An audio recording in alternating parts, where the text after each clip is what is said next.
Un loc dificil, dar plin de lecții și povești adevărate.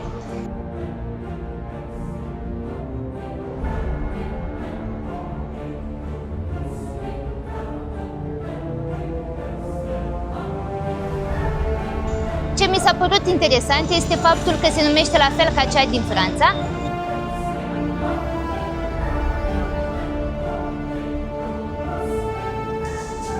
Este puțin grețoasă, dar este bună. Ceva ce mă surprinde mereu este faptul că peste jumătate dintre cei care ne urmăresc clipurile nu sunt încă abonați.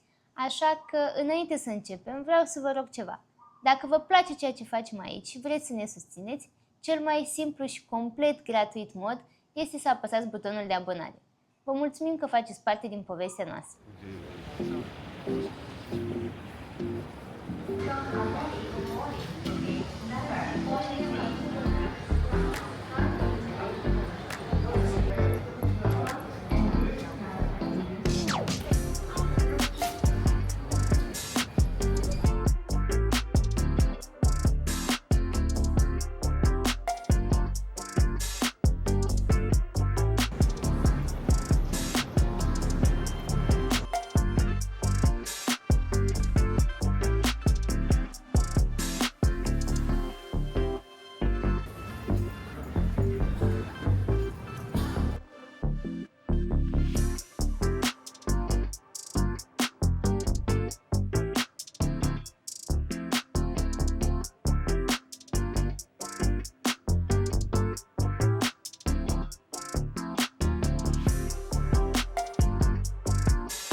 Și am ajuns la prima cazare din Vietnam.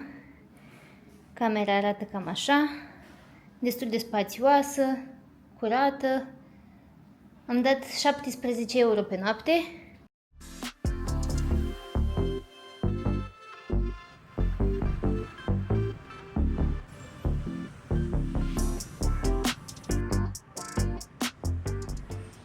Bună dimineața din Ho Chi Minh!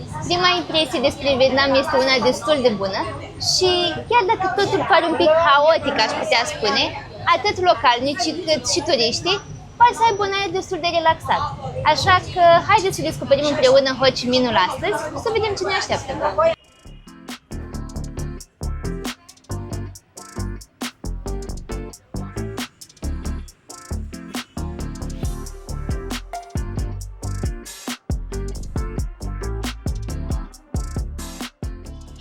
Și cum puteam să începem ziua decât din unul dintre cele mai instagramabile locuri din Ho Chi Minh, Biserica Catolică Tan Dinh, sau mai bine spus, Biserica Roz. Ea a fost construită în anul 1870, în perioada colonială franceză, și finalizată în anul 1876. Are elemente neoromane, neorenascentiste și neogotice, iar din anul 1957 a fost pictată în roz.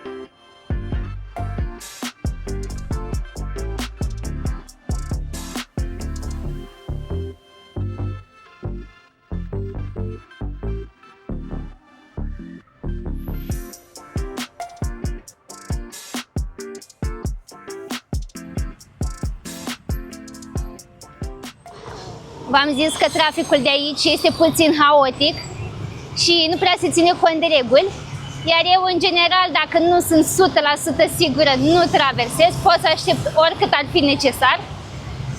Iar în mare parte, de obicei, trece și eu mai aștept încă 10 minute până traversez.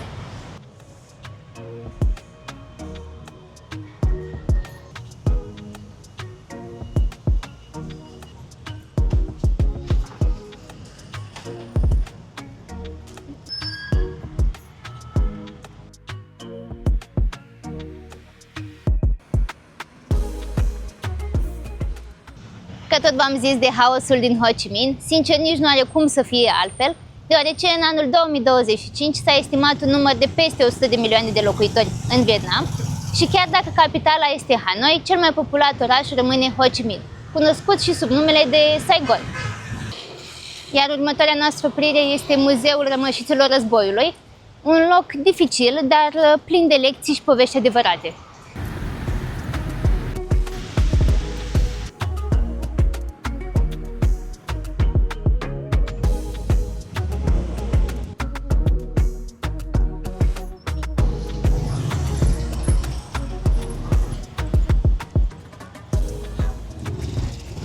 Oficial am ajuns, am făcut undeva la 17 minute de mers pe jos, iar acesta este unul dintre cele mai vizitate muzee din oraș și unul dintre cele mai emoționante locuri.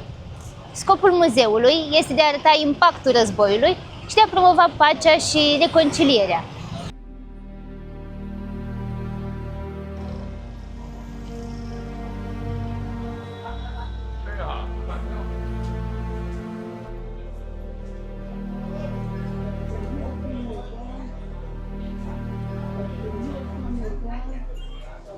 Prețul biletului a fost de 40.000 de dong. Sper că pronunț bine.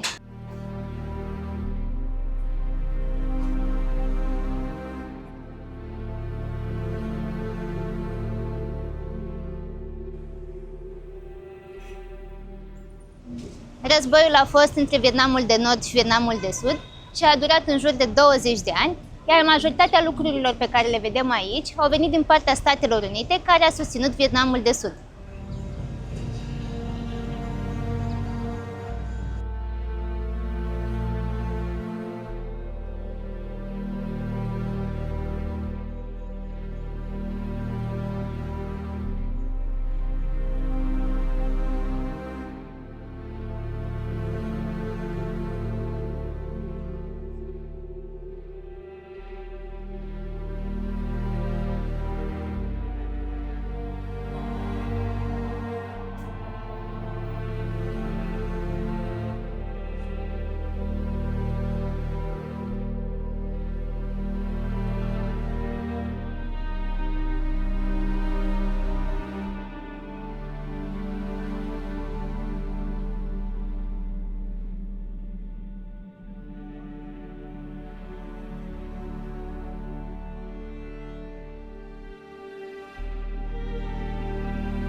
Am terminat de vizitat muzeul și am văzut foarte multe imagini tulburătoare, încă am pielea de găină și pot să zic că nu a fost o experiență foarte plăcută, dar a fost o lecție despre viața pe care o avem și pe care ar trebui să o apreciem mult mai mult.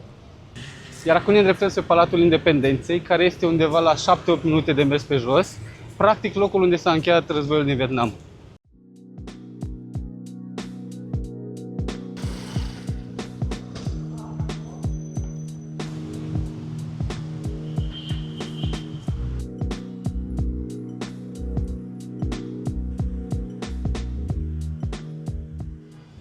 Peste tot se găsesc oameni care vor încerca să profite un pic de turiști. Aici sunt acești oameni care cară pe aceste suporturi din lemnuși de cocos. Ei intră în vorbă cu tine, încearcă să socializeze, sunt foarte drăguți, ca apoi să îți dea acel suport să-l cari, eventual îți dau și o nucă de cocos cadou, ca apoi să-ți ceară bani pe ea.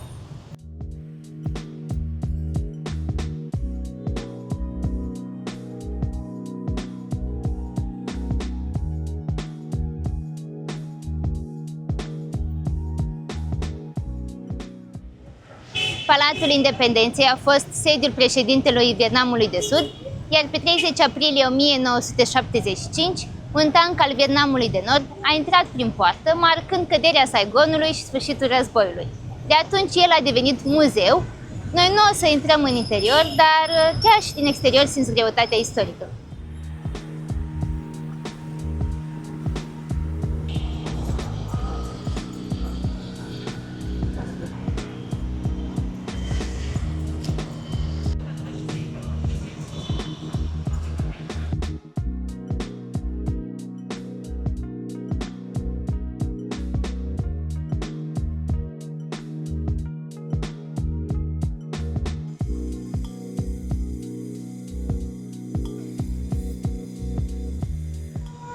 Imediat lângă Palatul Independenței se află Catedrala Notre-Dame, care este cea mai mare biserică din Ho Chi Minh, dar din păcate acum este în renovare.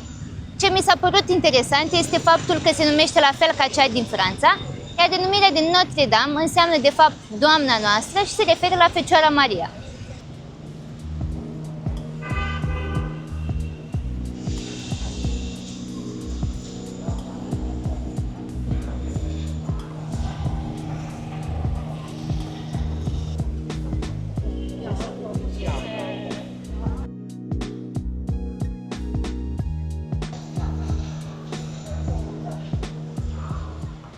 Și fix lângă se află poșta, așa că am decis să vin să-i trimit o vedere mamei.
Ce credeți că o să-i placă? Foarte drăguță, da?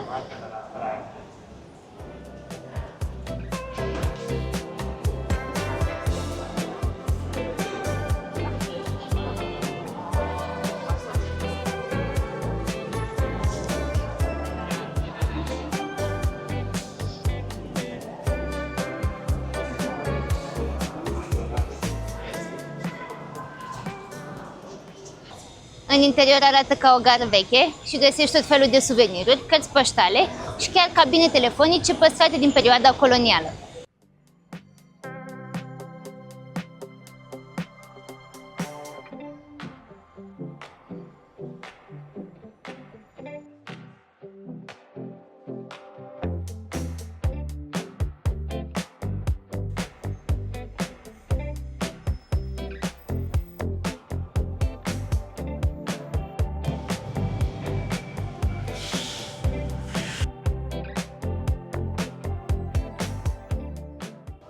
Ne aflăm pe Book Street, o stradă plină cu cărți și un loc perfect pentru iubitorii de lectură.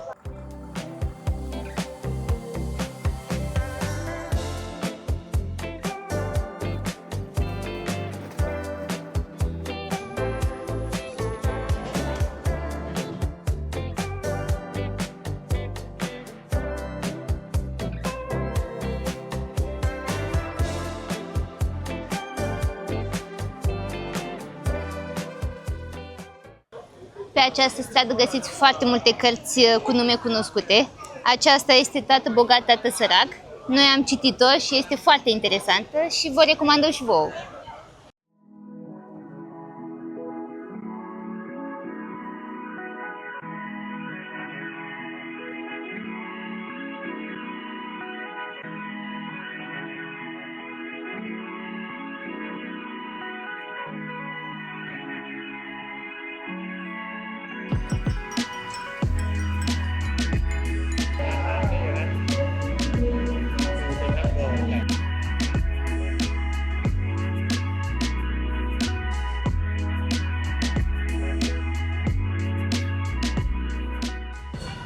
Acesta este decorul de Crăciun, este foarte frumos. Păcat că vremea de afară și outfit-ul meu nu se potrivesc cu el.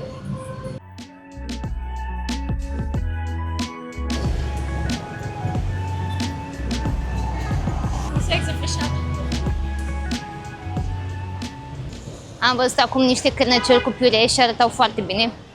Abia aștept să mâncăm.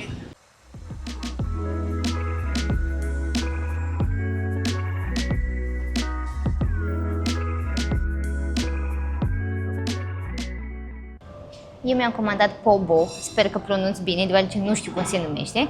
Este de fapt o supă de vită cu tăiței, care arată cam așa. Iar separat, dacă dorești să-ți adaugi tu după, avem coriandru, busuioc, iar aceștia sunt muguri de fasole, așa, și două sosuri, unul dulce și altul iute, nu știu dacă o să le încerc. Și ca băutură mi-am comandat un ceai vietnamez de mușețel cu lămâi.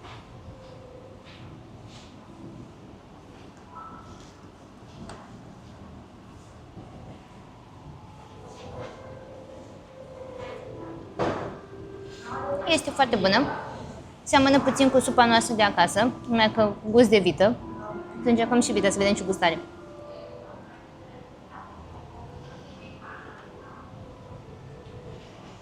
Este bună, nu este condimentată. Un pic cam tare, dar e ok. Îmi place. Iar eu mi-am comandat niște frigărui de porc cu niște rulouri de orez și salată. Să vedem ce gust au.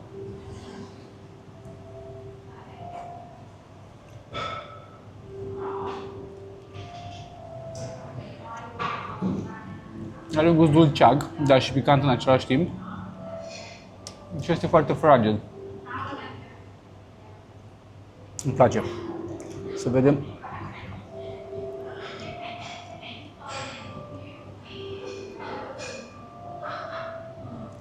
Acestea sunt simple.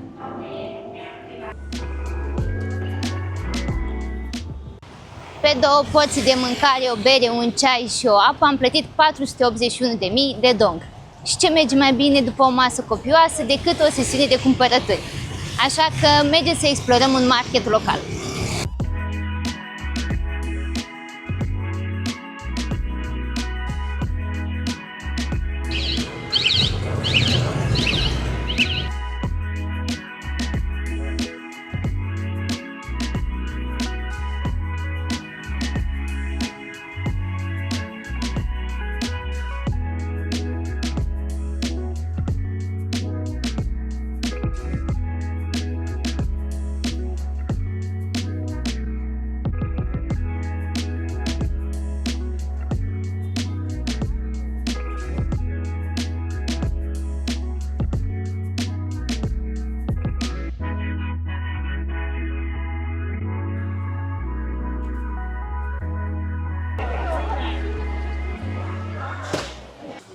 Acest market este uriaș, găsești absolut orice aici, de la genți, accesorii de păr până la haine, papuci, șosete, chiloți, efectiv orice. Și din câte am înțeles, dacă veniți aici, niciodată să nu acceptați primul preț, deoarece se poate negocia.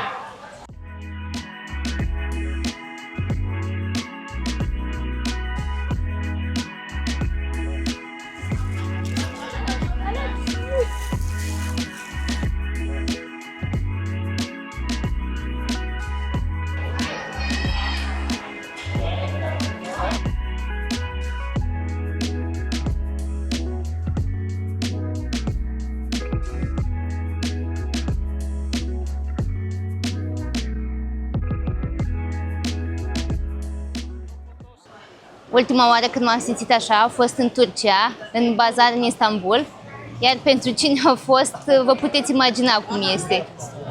Se găsește și mâncare gătită, tot felul de condimente, ceaiuri, dulciuri.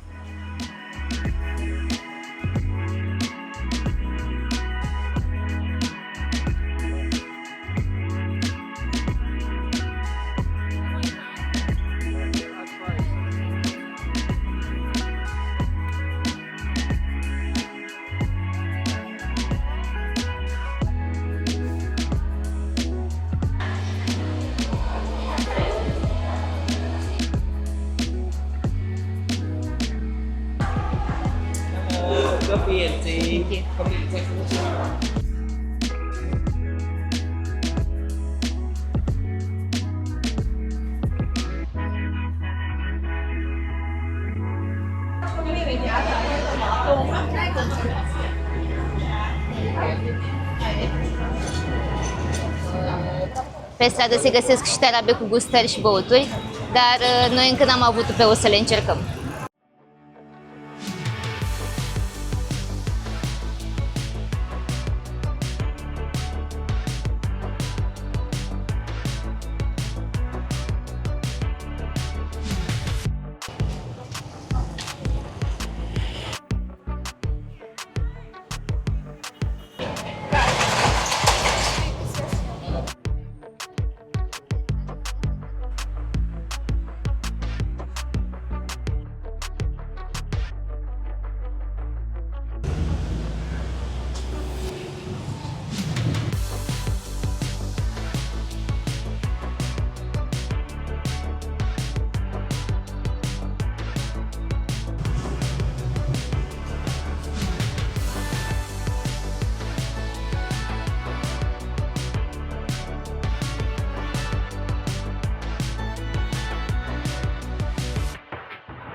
Astăzi am zis că mâncăm și bem 100% vietnamez, așa că trebuia să încercăm și celebra cafea cu ou, care este preparată dintr-o spumă din gălbenuș bătut cu zahăr și cafeaua lor vietnameză.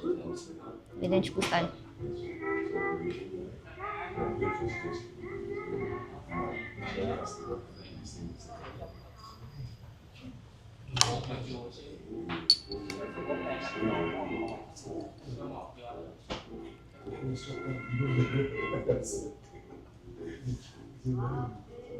Are un gust foarte bun. Nu știu cu ce aș putea să-l...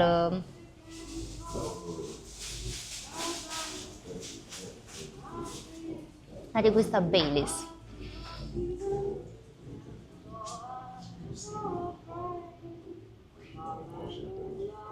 Este foarte bună. Are gusta Baileys.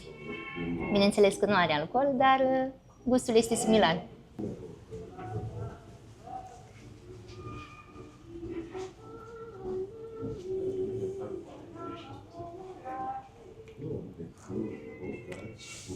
De adevăr, are un gust mai mult la tiramisu. Este puțin grețoasă, dar este bună.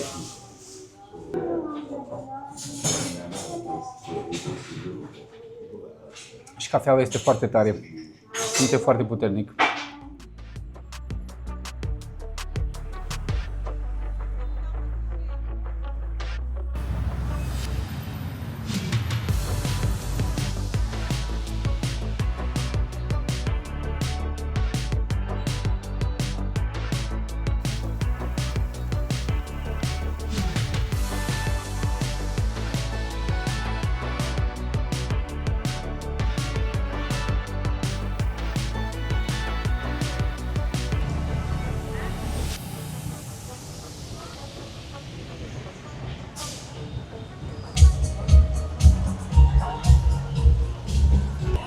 Și am ajuns și la celebrul bloc cu numărul 42, plin de cafenele și buticuri, foarte luminat, exact ca un pom de Crăciun.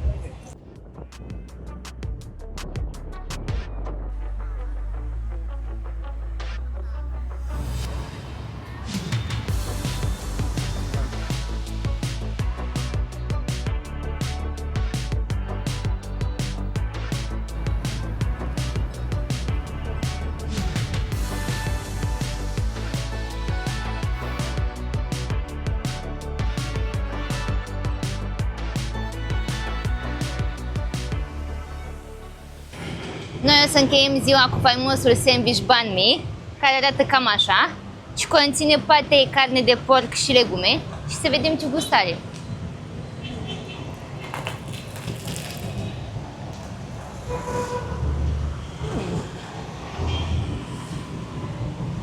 Este foarte bun. Pâinea este foarte proaspătă, crocantă. Foarte bun.